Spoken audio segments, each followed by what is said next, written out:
Graça e a paz do Senhor Jesus, amada igreja. Vamos abrir as escrituras no profeta Isaías, capítulo 40. Profeta Isaías, capítulo 40. Enquanto a igreja encontra o texto, quero deixar registrada a minha gratidão, pastor Paulo, liderança da igreja, Júnior, Jamile, Maria, que está chegando, pelo carinho, pelo convite para a gente participar neste final de semana das atividades aqui da juventude, do congresso. E fica registrado então o nosso amor, nosso carinho pelos amados irmãos e irmãs da Primeira Igreja Batista em Aracaju. Isaías 40, verso 27 ao verso 31, diz assim: Por que você reclama, ó Jacó? E por que se queixa, ó Israel? O Senhor não se interessa pela minha situação? O meu Deus não considera a minha causa? Será que você não sabe? Nunca ouviu falar? O Senhor é o Deus eterno, o Criador de toda a terra. Ele não se cansa, nem fica exausto. Sua sabedoria é insondável.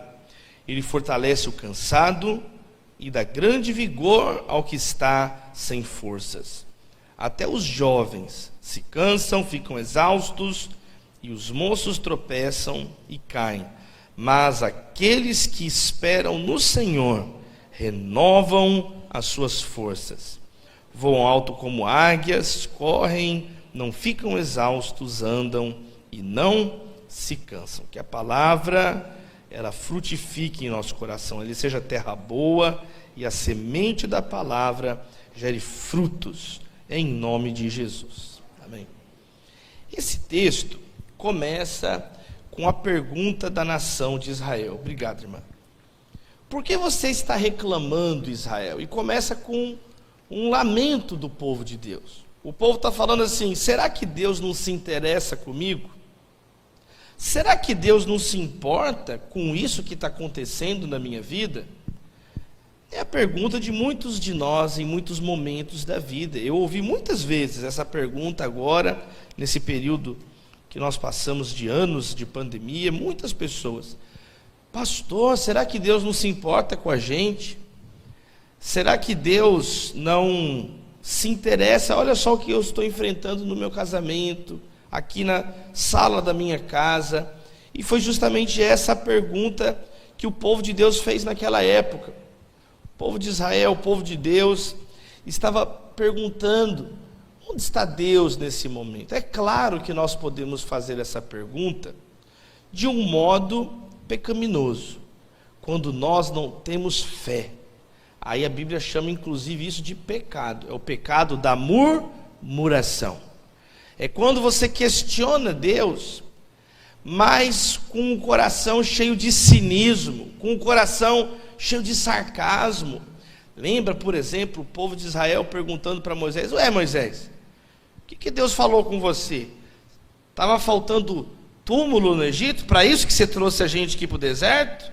Percebe? Está questionando, mas questionando com um coração irônico. Agora, que Deus nos livre disso, amém, queridos? Então, agora, nós podemos questionar com fé. E aí não é um pecado quando você coloca diante de Deus. Aí a Bíblia chama de lamento. Então a diferença entre a murmuração e o lamento é a fé nos nossos corações. Jesus, na cruz do Calvário, ele cumpriu o Salmo 22, um salmo de lamento. Deus meu, por que me desamparaste? É uma pergunta que parte de um coração. Então existem os salmos de lamento. Existe um livro na Bíblia, Lamentações. Não está escrito mimimi de Jeremias, murmurações de Jeremias. Está escrito lamentações do profeta. E aqui então o povo está lamentando. Então ele questiona, mas Deus levanta o seu servo, o profeta Isaías. E Isaías vai devolver outra pergunta para o povo de Israel. Enquanto o povo estava perguntando: Deus não se importa comigo? No verso 28, Deus levanta o seu servo, Isaías, e ele diz: será que você não sabe? Será que você nunca ouviu falar do Deus que vocês servem? Essa é uma noite que Deus, Ele quer, através da palavra, vivificar nossas vidas. Vida gerando vida. Fortalecer a nossa fé. Deus levantou Isaías. Sabe o que significa o nome Isaías? A salvação é Jeová, a salvação é Javé, a salvação é o Senhor. Profeta é a palavra hebraica nabi, que significa porta-voz, aquele que carrega e transmite uma mensagem de Deus.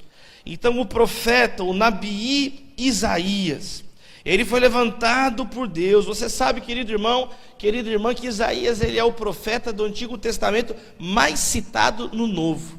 É tão maravilhoso a visão que Deus deu ao profeta.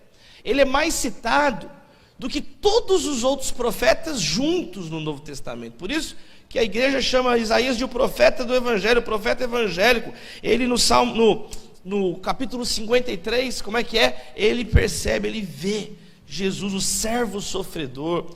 Então, uma profecia tão importante, meus irmãos. Nós sabemos, que a primeira parte de Isaías tem uma divisão muito simples. Do capítulo 1 ao capítulo 39, são as profecias de exortação. São as profecias de admoestação. Mas do capítulo 40, que nós lemos o final dele, até o final, no capítulo 66, são as profecias de consolo. Deus tem consolo para o seu povo. Deus tem consolo para o seu povo. A palavra edifica, a palavra exorta, a palavra consola. Então é interessante o que Deus fala através de Isaías para o seu povo em crise, o seu povo lamentando. Eu creio que se nós abrirmos, meus amados irmãos, sabe, a nossa vida, o nosso coração, Deus pode nos consolar essa noite. Deus pode trazer respostas para as nossas vidas esta noite. E o que Deus então questiona através do profeta Isaías ao seu povo? Em primeiro lugar, vocês esqueceram quem é Deus? Então isso é muito interessante, porque, meus amados irmãos, nós somos ensinados nos momentos difíceis, ao invés de nós continuarmos encarando o problema do nosso ponto de vista, vamos encarar do ponto de vista de Deus. Vamos elevar o nosso pensamento, a nossa alma a Deus. Porque quando nós fazemos isso, nós redimensionamos o problema. O problema, ele passa a ficar do tamanho certo. George Miller dizia: quando aumenta a ansiedade é porque está diminuindo a fé. Mas quando aumenta a fé, vai diminuir a ansiedade na nossa vida. Então Isaías está falando: você esqueceu quem é o Deus de vocês? Vocês esqueceram a quem vocês servem? Queridos irmãos, no meio de tantas confusões, violências, agressividades que nós enfrentamos hoje, briga de um lado, briga do outro, vamos ler a palavra. Foi num momento, meus amados irmãos, de transição, que Isaías, ele disse assim: olha, no ano que o rei Uzias morreu, eu vi o Senhor assentado num alto e sublime trono. Deus está no trono. Deus está no trono. O poder na terra passa, tudo na terra passa, mas Deus permanece no trono. E ele vai então lembrar: você não lembra? O Senhor é o Deus eterno, o Senhor é o Criador de toda a terra. Ele não se cansa nem fica exausto, a sua sabedoria é insondável. Quem é esse Deus? Nós, igreja, quando lemos esse texto, entendemos que esse Deus é Jesus Cristo. Ele é o Deus eterno. No princípio era o Verbo estava com Deus, ele era Deus desde o princípio. Como o próprio profeta diz no verso 3 do capítulo 40, uma voz clama: no deserto preparem o caminho para o Senhor, façam no deserto um caminho reto para o nosso Deus. Nós cremos que esta profecia se cumpriu quando João Batista anunciou Jesus. Então nós cremos que esse capítulo aponta para Cristo, amém, irmãos? Esse capítulo aponta para o Senhor. O Senhor é esse Deus eterno. O Senhor é esse Deus que não se cansa, é Jesus Cristo. Como diz o verso 11 do capítulo 40, como um pastor, ele cuida do seu rebanho, com o braço ajunta os cordeiros e os carrega no colo. E o Senhor Jesus disse: eu sou o bom pastor. Eu dou a vida pelas ovelhas. Então, quando nós lemos, a igreja lê esse texto, nós cremos que é Jesus Cristo, nosso Deus, Rei dos reis, Senhor dos senhores. Então, em primeiro lugar, o nosso Deus, o nosso Cristo, Ele é eterno. Os nossos problemas aqui na terra, eles têm começo, eles têm meio e eles têm fim. Mas o nosso Deus é eterno. As nossas dificuldades são passageiras. Então Isaías, a palavra de Deus está colocando diante de nós essa realidade. Às vezes nós estamos ficando com uma ansiedade apocalíptica, um desespero no coração, uma pressão, um aperto. Em nome de Jesus, ouça a palavra de Deus: de eternidade a eternidade tu és Deus. Ele é eterno. O tempo de Deus é um tempo diferente do nosso tempo. Ele é eterno, Ele é poderoso. O texto diz que Ele criou os céus e a terra. Nós acabamos de cantar esse hino maravilhoso. Criou os céus, criou a terra. Ele tem poder, o Deus que criou o sol, o Deus que criou as estrelas. É o Deus que tem poder para resolver problemas simples. Mas às vezes o problema vai crescendo, crescendo, e nós não cremos na prática em Deus, porque a ansiedade domina a nossa vida. Em nome de Jesus, a sua visão de Deus influencia o modo que você encara os seus problemas. Deus tem um poder sobrenatural para mim e para você. Por isso então que o verso 29 diz: Ele fortalece o cansado e dá grande vigor ao que está sem forças. Receba essa palavra, primeira igreja. Ele tem poder então para fortalecer. Esse Deus é maravilhoso. E Ele tem poder então para fortalecer nós que estamos cansados. E essa é outra verdade. Se por um lado Deus é criador, sábio, poderoso, por outro lado, a palavra de Deus nos afirma então no verso 30 que até os jovens se cansam e ficam exaustos. Se por um lado nosso Deus é tremendo, por outro lado nós temos que nos lembrar que nós não estamos no controle de nada.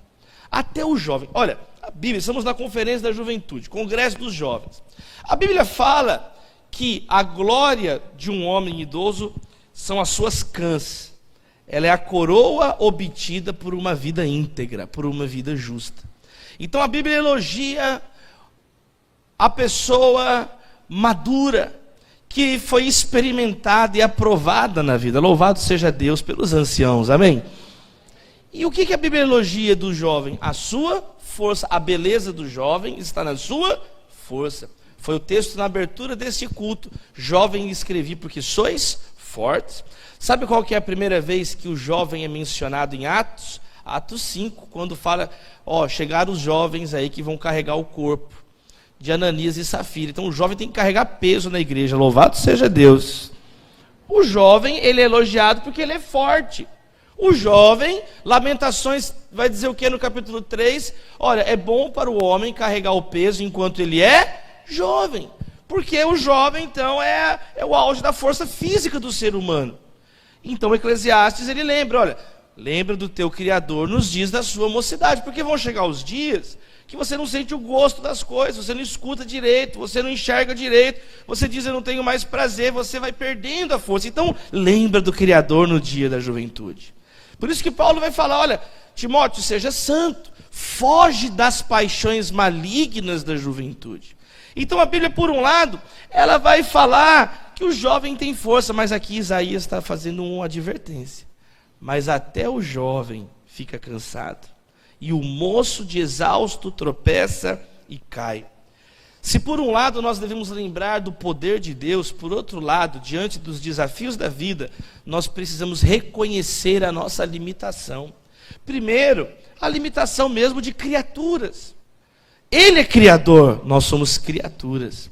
Ele é o criador. Eu me lembro, pastor Paulo, da outra vez que eu estive aqui, acho que na primeira vez eu contei um exemplo, quando Agostinho de Hipona, Santo Agostinho, grande teólogo da igreja, perguntaram para Agostinho assim uma vez: Agostinho, o que Deus fazia antes de criar o mundo? E ele pensou e respondeu: eu já sei. Ele estava criando o inferno para mandar para lá quem fizesse essa pergunta. É isso que Deus estava fazendo. E Agostinho escreve isso, no comentário de Gênesis contra os maniqueus. Ele faz uma brincadeira. Agostinho é muito espirituoso, muito, e ele brinca. Ele fala, não, na verdade, A Bíblia fala, ele já era eterno, ele já era glorioso. A glória que eu tinha contigo antes da fundação do mundo, desde os tempos eternos. Você não é um filho da misericórdia do acaso, você foi amado e desejado por Deus Pai desde a eternidade, como a Bíblia afirma. Os seus escolhidos, os seus redimidos, o Cordeiro que foi morto antes da fundação do mundo, é algo que vai além do nosso entendimento, louvado seja o nosso Deus. Mas, meus amados irmãos, nós então somos limitados por causa da criação. Nós temos então um intelecto limitado. Nós não somos oniscientes. Acabamos de ler que a sabedoria de Deus é insondável na última linha do verso 28. Mas a nossa sabedoria é limitada. Por isso que é importante nós nos aconselharmos na multidão de conselhos à sabedoria. Por isso que nós precisamos da revelação, que é a palavra. Porque o nosso entendimento ele é limitado. Olha o apóstolo Pedro falando de Paulo. Gente, Paulo escreve coisas difíceis de entender. Nem Pedro entendia o que Paulo escrevia. Segunda carta. Então nós temos dificuldades de entender. A minha filhinha Maria, que está com 9 anos, ela estava cheia de opinião esses dias. Eu falei, filhinha, deixa eu te mostrar aqui. Eu mostrei para ela uma foto do mundo antes e uma foto do mundo depois da opinião dela. Que bênção que foi. Filha, olha só, o mundo antes e depois da sua opinião. É claro que a nossa opinião ela é importante, mas tem um limite. É o que a palavra está ensinando. Até o moço tropeça e cai. Até o nosso cérebro mais jovem, ele é limitado. As nossas emoções são limitadas. Né? Você tem uma capacidade de concentração durante o dia. Por isso que nós temos que descansar. Amém, queridos? Nós somos limitados. O jovem fica exausto e cai. Não existe super-homem. Nós temos limitações. Mas o texto diz que nós somos limitados não apenas por causa da nossa criação, somos criatura, nós somos limitados porque nós também somos pecadores. O pecado nos limita. Então, no início desse capítulo, no verso 2, Isaías ele escreveu, olha, Jerusalém, você vai pagar pela sua iniquidade. Você vai receber da mão do Senhor em dobro por todos os seus pecados. Por isso que fala, os moços tropeçam e caem. Conversamos pela manhã sobre isso. A queda, o tropeço, o pecado. Então nós somos limitados. Nós estamos destituídos da glória de Deus. Mas essa é a maravilha desse texto. Quando nós compreendemos a grandeza de Deus, quando nós compreendemos a nossa limitação, só então nós podemos entender o que está escrito. Mas aqueles que esperam no Senhor renovarão as suas forças. Aí nós entendemos. Porque nós entendemos que a força de Deus é inesgotável. O poder de Deus é maravilhoso. E eu entendi que eu sou limitado. Que eu sou, necessitado. Então agora eu consigo entender que eu preciso confiar em Deus. Eu preciso buscar forças em Deus, amém, queridos? E é isso que a palavra traz para nós, vida gerando vida. É assim que a igreja, é assim que o povo de Deus se fortalece. Cada um de nós poderia contar aqui um testemunho relacionado a isso. Por exemplo, quando a minha filha nasceu, a Maria. A Natália estava grávida, e aí, quando fizemos o primeiro ultrassom, os pés da minha filha eram defeituosos. Eles eram pés com um problema congênito. Ao invés do pé da minha filha, dos pés serem assim, certinho, os 2 pés eram entortados para baixo, ao contrário. Ela tinha os pés tortos para dentro. E quando nós vimos essa imagem lá no ultrassom, a minha esposa ficou bem assim assustada. E a médica explicou, falou, olha, tem uma deficiência no pé. E aí, o marido, eu tentei dar de machão do lado, mas eu desmontei também. E a gente ficou, assim, assustado, fomos conversar com as equipes médicas, e as equipes médicas falaram, não, olha, vamos esperar a Maria nascer, vamos ver a situação, e existem tratamentos que podem ser feitos. E nós começamos a orar, e nós ficamos abatidos da nossa limitação. Quando estão entendendo? A nossa limitação. Mas eu posso te dizer que Deus nos fortaleceu. Deus nos fortaleceu. Aí nós começamos a confiar no Senhor e orar diante de Deus. E aí a Maria nasceu e foi uma grande bênção. Ela nasceu dia 31 de janeiro de 2013. E a Maria, então, nasceu. Eu estava lá na hora do parto, peguei a Maria, coloquei ela depois na mesinha lá do lado, onde ela ia ficar, a enfermeira limpando ela. E eu olhei os pezinhos da Maria, os pezinhos para dentro. Mas aí eu fiz uma oração, eu estava tão feliz. E eu consagrei a minha filha a Deus. E eu orei: Senhor, obrigado pela vida da Maria. Senhor, abençoe a Maria. E acima de tudo, abençoa, Senhor. Se ela puder caminhar, se puder ser feito esse tratamento. Mas Deus, o que importa é que ela não desvie dos teus caminhos, Senhor. Que ela não tropece, que ela não desvie. Guarda a vida dela. E nós oramos. E orei com a Natália, sabe? E aí a gente levou. E aí tinha um tratamento. E o médico, gente, esse médico, ele era predestinado. Sabe qual que é o nome do médico que cuidou dos pés dela? Marco Túlio Canela. Misericórdia. Esse homem nasceu para cuidar do pé dos outros, gente. E nós levamos no doutor Canela. Olha isso. É muito engraçado, né? Doutor Canela. E aí levamos no doutor Canela. É tão engraçado esse médico que aquele cronista, humorista, o José Simão, escreveu sobre ele. Eu mandei para o e-mail: olha, tem um médico em Belo Horizonte que ele é predestinado. Marco Túlio Canela cuida dos pés e das canelas. E quer dizer, aí levei lá. E ele falou: não, nós vamos fazer o tratamento. Aí o tratamento tinha que colocar gesso no pé da Maria. Então, a cada semana, que está crescendo muito rápido o bebê, então ela voltava com o pé de um jeito com gesso. Um dia ela voltava com o pé assim, outro dia assim, e ele ia modelando os ossos e remodelando o pé da minha filha. Só que ela chorava, eu chorava mais do que ela, eu fui proibido pelo hospital de ir. E aí era difícil, não foi fácil, e a Maria, então, foi crescendo, depois terminou o gesso. Aí ela tinha que dormir, até mais de 1 ano de idade, ela tinha que dormir com um ferro nos pés. E ela colocava uma botinha com uma haste de ferro entre um pé e outro, para o pé ficar certo, um com outra perna ficar, e ela conseguia andar, caminhar, correr, e ela dormia com aquele peso nos pés. Por que eu estou contando essa história? Eu estou contando um testemunho de quando esse texto mudou a minha vida. Porque aí eu li esse texto, tinha dias que era muito difícil. A esposa, as pessoas sem noção: pastor, já derrubou sua filha, já quebrou os pés dela. Sabia que eu já ouvi isso? As pessoas, mas eu busquei a presença de Deus, e Deus olha, eu não tenho como explicar como que eu e a minha esposa crescemos nesse período, e nós confiamos em Deus, e Deus falou tantas coisas, sobre paternidade, sobre maternidade, sobre fé, sobre esperança, sabe? E nós nos tornamos pessoas melhores. Quem está entendendo? Amém, queridos? Hoje, pela misericórdia de Deus, a Maria corre perfeitamente. Ela anda de skate, ela luta de judô, ela derruba as pessoas, meus irmãos, louvado seja Deus.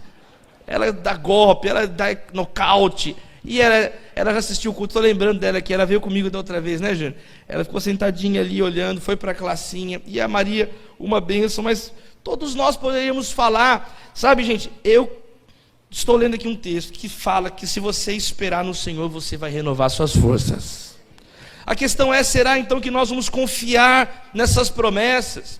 A questão é que muitas vezes a palavra de Deus está lá: Deus é grande, eu sou pequeno, mas aí falta então essa confiança, falta esperar. Mas nós estamos esses dias estudando sobre vida gerando vida, sobre Jesus que tem poder para renovar as suas forças. E o texto então ele tem 3 promessas, ele tem 3 imagens maravilhosas: a águia, o corredor e o peregrino. Esse texto então apresenta uma promessa e 3 imagens dessa promessa, para mim e para você.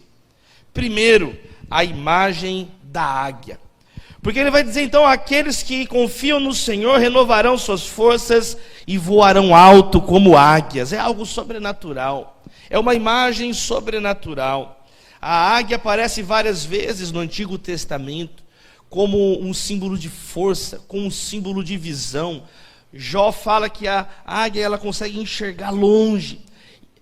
Jó fala que a águia ela mergulha para pegar a sua presa, a força da águia. E aí vem a palavra de Deus e diz que aquele que então confiar no Senhor, ele vai ter essa liberdade, essa força de ir para um lugar inalcançável. É uma promessa maravilhosa, é poético, é profético. Meus amados irmãos, uma vida sem ansiedade está disponível para nós em Cristo Jesus. Uma vida leve, uma vida então onde você vai como um pássaro, uma ave. Jesus nos ensinou. Jesus ele falou: olha, você está ansioso, olha as aves do céu.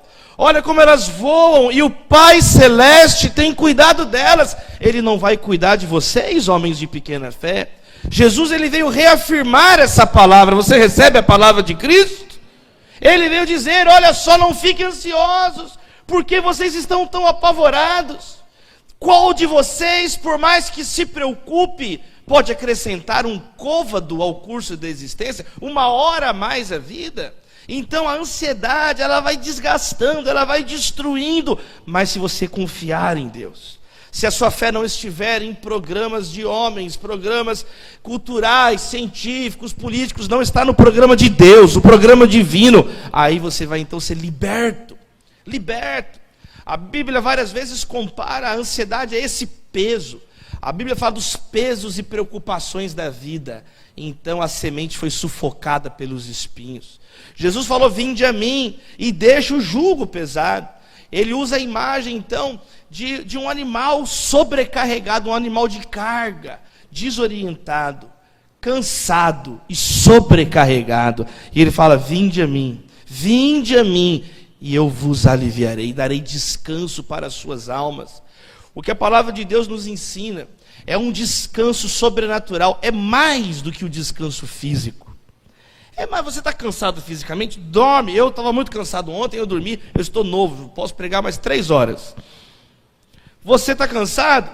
Tira férias, é tão importante. Agora aqui é algo que as férias não podem dar. Aqui é algo que não é simplesmente dormir uma noite. Aqui é o descanso para a nossa alma. Só Jesus tem esse descanso para nós.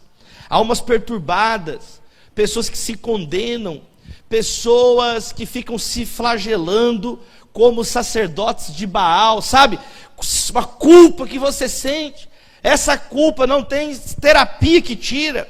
Essa culpa não tem livro de autoajuda que tira, porque nós não podemos nos ajudar, nós estamos arruinados, mas se nós esperarmos no Senhor, teremos as forças renovadas. E vamos voar como águias. Vamos então experimentar essa liberdade, uma vida sem ansiedade, sem esse desespero. 1 Pedro vai então dizer lá no capítulo 5, então lancem sobre ele toda a vossa ansiedade, porque ele tem cuidado de vós. Nós temos que lançar sobre o Senhor, tirar esse peso para voar, para, sabe, irmos num lugar mais alto, é o que a palavra de Deus está dizendo, olhar para cima. Jesus falou, quando virem isso, ergam a cabeça e vejam, está próxima a salvação. Parar de viver cabisbaixo, mas olhar para cima, caminhar com Jesus, voar com Jesus, lançar sobre Deus toda a ansiedade. Não é parte da ansiedade, não é você guardar migalhas de ansiedade para você, mas deixar que essa noite toda, completamente, definitivamente, a ansiedade. Veja, várias vezes, você também tem que tomar essa atitude, percebe? Lancem sobre ele, vinde a mim, deixa aqui o jugo. Jesus sabe, mas você fica guardando o jugo. Tem uma ilustração célebre que o Charles Spurgeon contava sobre isso. Ele conta de um homem que estava na beira da estrada carregando uma mala muito pesada. E ele estava com essa mala muito pesada e passou uma carroça, uma carruagem. E aí ele pediu uma carona. O homem falou, não, sobe aqui. E ele subiu na carroça, mas continuou com aquela mochila pesada. E o homem na carroça está andando e está olhando ele com a mochila nas costas e está andando. Você não vai tirar essa mochila, não? Aí ele falou, não, é demais, eu já pedi uma carona, vou tirar a mochila. Você não está vendo que não faz diferença nenhuma para mim? Eu já estou carregando você e a mochila mesmo. Agora, eu não sou obrigado a carregar você e a mochila, essa chatice sua, põe a mochila aí no chão, não faz diferença. Então, às vezes, somos nós, estamos no culto, estamos na igreja, queremos servir a Deus, mas continuamos carregando, eu confio em Deus, eu canto, mas continuamos carregando um monte de peso. Vamos deixar isso aqui em nome de Jesus essa noite? Vamos nos livrar, vamos voar. Os que confiam no Senhor renovarão as suas forças. É uma promessa sobrenatural. A imagem da águia. A segunda imagem é a imagem do corredor. Correm e não ficam exaustos. Correm e não ficam exaustos. Não é maravilhosa? A palavra de Deus é maravilhosa. Como é bonita a palavra de Deus, como ela edifica a nossa vida. Então agora é um corredor. Eu vou correr, mas eu não vou cansar. E aqui é uma palavra sobre a corrida, uma palavra hebraica, que a primeira vez que ela aparece na Bíblia é em Gênesis 18, verso 2. que fala de Abraão, que ele correu para encontrar alguém. Então é uma expressão que não é correr sem alvo, não é correr para qualquer lugar, mas é correr com um propósito, correr em direção a um lugar, e o nosso alvo é Cristo. Nós compartilhamos com os jovens ontem, Jesus ele falou assim: eu sei de onde vim e eu sei para onde vou. O apóstolo Paulo falou: eu não luto como quem está esmurrando o ar. Então às vezes você pode estar aqui essa noite desorientado, sem rumo. A palavra de Deus está dizendo: se você confiar e esperar no Senhor, você vai correr com forças, com alvo, com propósito. Amém, queridos? Ansiedade é uma palavra que significa no grego desintegrar. É alguém que vai estar se esmigalhando, é alguém que é atirado em todas as direções. Então Jesus diz: busque em primeiro lugar o reino de Deus. Jesus ele reordena os nossos pensamentos, Jesus ele reordena as nossas forças. Muitas vezes a nossa força é drenada no pecado, muitas vezes a nossa força, nós gastamos energia em locais que são estéreis, infrutíferos. Em nome de Jesus, Deus renovará as nossas forças. E nós vamos correr então sem se cansar, parar de correr sem rumo, parar de ficar rodeando. Qual que é a fala do inimigo lá em Jó? Eu vim de rodear a terra. Qual que Jesus fala em Mateus 12? Olha, o espírito imundo procura descanso e não encontra. Em nome de Jesus nós vamos ter descanso. Vamos renovar as forças. Então a imagem de um corredor. E a terceira imagem, a imagem de um peregrino. O peregrino que anda e não se cansa. Agora está usando a imagem de uma longa caminhada. É muito bonita a palavra de Deus.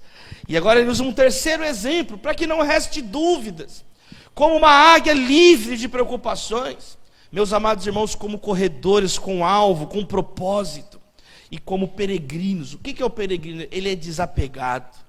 Pedro vai dizer que nós somos como peregrinos nessa terra. Alguém desapegado, alguém que vai caminhar no curto, no médio e no longo prazo na presença de Deus. Vai guardar a carreira, vai completar a carreira, guardar a fé, combater o bom combate. Quantas pessoas entram nos combates errados? Quantos jovens entram nas batalhas erradas? Mas a nossa batalha é a batalha, sabe, da fé, como diz Judas capítulo 3. Vamos batalhar pela fé de uma vez por todas, entregue aos santos. Então um peregrino, a palavra que andar é justamente o contrário de ficar sentado, o contrário de ficar estagnado, mas caminhar, ir avante. Jesus ele convidava as pessoas para uma caminhada. O discipulado é movimento. Ele disse: vinde após mim e eu vou fazer de vocês pescadores de almas. E a última fala dele para os discípulos, Mateus 4, vinde. Mateus 28, agora vão por todo o mundo e eu estarei convosco todos os dias até a consumação dos séculos. Ele prometeu a presença dele, o poder dele, o renovo dele. O pão nosso de cada dia nos dá hoje. As misericórdias do Senhor são renovadas a cada manhã. Por isso todos os dias, meus amados irmãos, quem quiser me seguir, pegue sua cruz diariamente e siga-me. Como Paulo afirma, embora o meu exterior está se desgastando, o meu interior é renovado dia após dia. É algo espiritual, é algo sobrenatural, é algo que excede o nosso entendimento. Então ele está dizendo: os que esperam no Senhor renovam suas forças. Não é para qualquer um, não é uma promessa irrestrita, é para quem tem fé, é para quem confia em Deus e deposita a sua fé em Deus. Esse verso 31, ele é tão importante, porque ele tem um verso que explica o que acontece com quem não espera no Senhor, que é Isaías 44, verso 12. Diz o contrário, é a mesma palavra, né, a palavra de forças. Olha o que diz então em Isaías 44, verso 12. Eu revelei, salvei e anunciei. Eu e não... Gente, eu li o 43. 44, 12. O ferreiro apanha uma ferramenta e trabalha com ela nas brasas. Modela um ídolo com martelos e forja-o com a força do braço. Ele sente fome e perde a força, passa sede e desfalece. Então, Isaías 44, verso 12 diz que a pessoa que constrói ídolos, ela vai perder as forças. A pessoa que pega o martelo, pega as brasas e modela ídolos e forja com a força do braço, ela sente fome, perde a força, passa sede e desfalece. Mas os que confiam no Senhor é o contrário, você vai renovar as forças. A expressão renovar as forças significa literalmente vai trocar as forças. É muito bonito. É como se fosse assim, sai a nossa força e entra a força de Deus em nós. Entra a energia, o poder de Deus. Meus amados irmãos, o projeto de Deus para a nossa vida não é nos paparicar, não é nos agradar, mas é formar o nosso caráter conforme o caráter de Cristo. É nós sermos modelados conforme o Senhor Jesus. Então, meus amados irmãos, nós temos essa palavra diante de nós essa noite.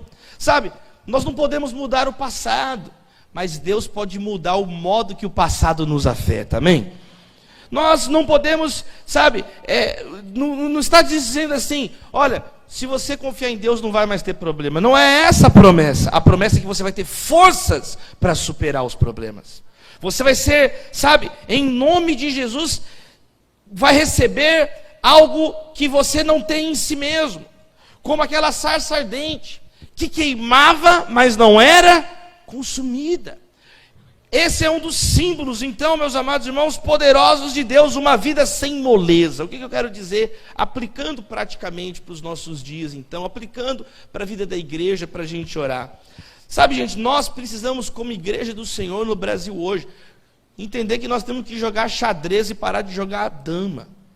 Eu vejo muitas vezes a igreja, então, jovens, nós conversamos agora, gravamos ali, tão legal, uma conversa sobre isso, pessoas que por qualquer coisa desanimam, por qualquer coisa a pessoa chove e não vem no culto, uma moleza, sabe? Onde está o seu Deus? É a pergunta que o incrédulo faz. O texto diz de um modo inequívoco, é explícito, é muito didático, é muito simples, é muito claro. Se nós confiarmos em Deus, nós vamos ter forças, meus irmãos. Nós vamos conseguir orar. Eu, quando fiquei 3 meses lá no hospital com a minha mãe, você acha que eu fiquei só lá com a minha mãe?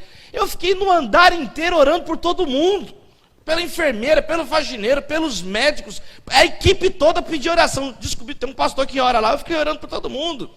Por todo mundo, tendo o risco de ser contaminado também com o Covid, no auge do Covid, e orando, e orando, e orando, e orando. Eu quero dizer que você pode ser uma fonte de bênçãos.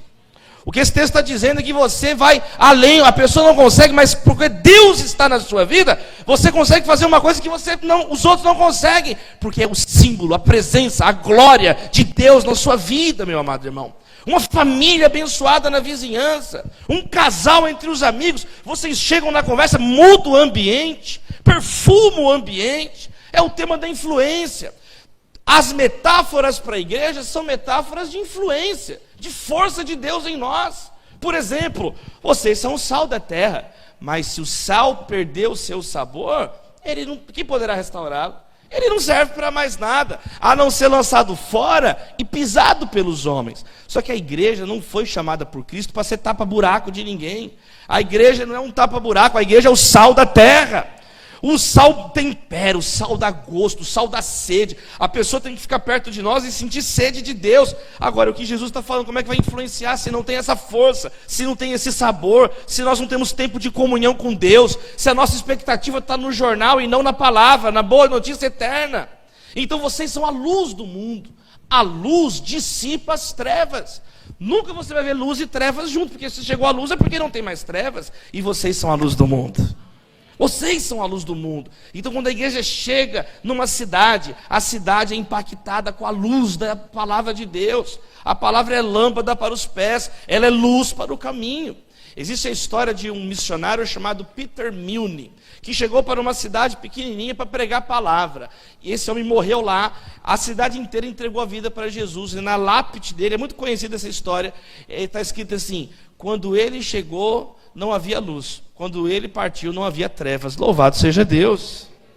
Uma pessoa que transforma o ambiente, uma pessoa que muda o lugar que ela está. Nós temos o quê? O aroma de Cristo, o perfume. O perfume transforma ou não transforma uma atmosfera? Ele muda, ele muda. Ao invés de ficar aquele mau cheiro, ao invés de ficar aquele cheiro desagradável, não. Aí chega um cristão, chega você com as forças renovadas em Deus. Sabe o que acontece? O ambiente muda com a presença de Deus. Das coisas mais simples, as coisas mais sérias. Eu me lembro quando eu era estagiário no escritório de advocacia. Eu lembro desde o primeiro dia que eu entrei no escritório, lá em Belo Horizonte. Eu lembro que eu cheguei e era a doutora Janaína que fazia as entrevistas. E quando eu entrei na sala da entrevista, ela estava desesperada. Ela estava assim, já decepcionada com todo mundo. Então, assim. Aí eu sentei na frente dela. Ela não deu paz do Senhor, não falou nada. Ela falou assim, você acredita que o último candidato que sentou aí, ele não sabia me responder o que é um protocolo? Gente, eu não tinha a menor ideia o que era um protocolo. Eu virei para ele e falei assim, protocolo. Eu falei, doutora Janaína, eu também não sei o que é, mas eu vou aprender. Olha assim, eu gostei de você é burro igual os outros, mas é esforçado. Eu vou contratar você. Eu fui contratado, louvado seja Deus. Então, cristão, quando ele chega num lugar, tem algo a mais, é a presença de Cristo. Por isso que a gente é um cristão. Cristão significa o quê? Pequeno Cristo. O que é Cristo? Ungido. Significa que nós, o cristão é alguém ungido, a mesma unção de Cristo. Sabe? Então lá no escritório eu me lembro que o pessoal aí sabe que eu era crente, descobre que a gente é crente, ora no almoço, logo percebe que a gente é crente. E aí era muito interessante, porque eu era o menos importante do escritório, mas todo momento importante do escritório, aniversário, ganhou uma grande causa, o doutor Eduardo me chamava e falava, gente, o chefe do escritório, o Davi é crente aqui, ele conversa com Deus, ele vai orar agradecendo a Deus. E aí eu orava, e até hoje, isso tem 2004 que eu era estagiário, não sei nem quantos anos fazem, eu sou de humana, gente, faz a conta aí. 18 anos, é isso? Nem sei. É? Louvado seja Deus. E até hoje as pessoas ligam, sabe por quê? Porque ficou uma marca, a presença de Jesus. E aí como é que você está então tantos anos, e só reclama. Eu lembro da missionária Tunica, Antônia Lenora, ela é uma bênção. Alguém conhece a irmã Tunica? Ela é uma das grandes missiólogas, missionárias, dedicou a vida ensinando a igreja brasileira. Ela mora lá em Viçosa, e aí, uma vez ela estava num treinamento, ela falou assim, gente, tem coisa que a gente consegue fingir, tem coisa que não dá para fingir, né? Por exemplo, você não tem como fingir que é cheiroso se você está fedendo, não tem como. Você faz cara de cheiroso, mas se você estiver fedendo, meu irmão, fedeu, não tem o que fazer. E ela falou isso, eu nunca esqueci. E ela falou assim, não tem como você fingir que tem o aroma de Cristo. Não tem como você dar uma de perfumado, mas se não tem a presença de Deus, é o que Isaías está falando, renovar as forças em Deus, muda a nossa vida, muda a nossa caminhada, muda o nosso comportamento. Então o perfume de Cristo, a história do homem do bigode sujo, pelo amor de Deus. Ele cheirava, está fedendo aqui. Cheirava, fedeu. O mundo fede, é o bigode sujo, meu irmão. O problema está em você. Uma pessoa que confia em si mesma, que confia em homens, mas se nós confiarmos em Deus, renovaremos nossas forças. E aí começa a influenciar como sal, como a luz, como perfume, como fermento. Vocês são um fermento. O fermento, um pouco de fermento, ele altera a consistência da massa toda. Esse é o poder da igreja. Ela é pequenininha, mas ela chega naquele lugar, começa a transformar aquele lugar. Porque agora tem um outro parâmetro, agora tem uma outra esperança, agora tem um outro tipo de comportamento, tem uma nova vida agora que ama, que é misericordiosa, que é bem-aventurada, bem-aventurados os pobres em espírito, porque deles é o reino dos céus. Bem-aventurados os que choram, porque serão consolados. Bem-aventurados os mansos, porque eles herdarão a terra. Bem-aventurados os que têm fome e sede de justiça, porque serão satisfeitos. Bem-aventurados os misericordiosos, porque eles obterão misericórdia. Bem-aventurados os puros de coração, porque eles verão a Deus. Bem-aventurados os pacificadores, porque eles serão chamados filhos de Deus. Bem-aventurados os perseguidos por causa da justiça, porque deles é o reino dos céus. Amém, queridos? Então a igreja, ela busca forças em Deus, e essa força então começa a transformar vidas. Querido irmão, Deus não promete um caminho fácil, mas Ele garante uma chegada segura na presença dEle. Ele garante força durante toda a caminhada. Jesus é o caminho, a verdade e a vida. Ele é a porta, Ele é a trajetória, Ele é a conclusão. Dele, por Ele, para Ele são todas as coisas. Jesus, Ele é a fonte. Jesus, Ele é o curso do rio. Jesus é a foz do rio. Nele nós vivemos, nele nós existimos. Nós estamos em Cristo. Se alguém está em Cristo, é nova criatura. As coisas velhas se passaram e tudo se fez novo. Vamos viver em Cristo Jesus. Vamos buscar forças em Cristo Jesus. Eu quero te dizer, meu amado irmão, minha amada irmã, não tema o futuro, porque Jesus já está lá. Ele é o alfa, Ele é o ômega, Ele é o princípio, Ele é o fim. Quero concluir essa terceira e última mensagem esse final de semana aqui, na nossa amada PIBA, Primeira Igreja Batista de Aracaju, dizendo isso: não tema o futuro, porque Jesus já está lá. O povo de Deus ansioso, perguntando. Deus levantou o profeta Isaías: olha, você esqueceu do Deus que você serve? Você esqueceu que vocês são limitados, que até a juventude tropeça e cai? Mas se vocês confiarem em Deus, vocês vão voar como águias, vocês vão correr sem se cansar, vocês vão caminhar longamente sem ficar exaustos. Esse é o poder do nosso Deus. Verso 29, Ele fortalece o cansado e dá grande vigor ao que está sem forças. Que Deus abençoe a igreja, que Deus abençoe a sua família, e vamos juntos com Jesus. Vamos orar? Muito obrigado, Senhor, pela Tua palavra. Muito obrigado, a Deus, por esse congresso. Senhor, nós aprendemos que sem a Tua força nós jamais influenciaremos de verdade. Nós podemos nos tornar pessoas cansadas, pessoas cansativas, que cansam os outros também. Mas Deus, nós oramos essa noite por todos que estão às vezes exaustos de basear a vida em si mesmos e não ter resultado, e um coração vazio. Muitas vezes a conta bancária cheia, mas um coração perturbado, uma família sem paz. Muitas vezes medalhas, diplomas, vários diplomas nas paredes, mas a mente completamente vazia de Deus, confusa, ansiosa, preocupada o tempo inteiro. Deus, em nome de Jesus, tem misericórdia de nós. Filho de Davi, tem compaixão de nós. Tem compaixão de nós.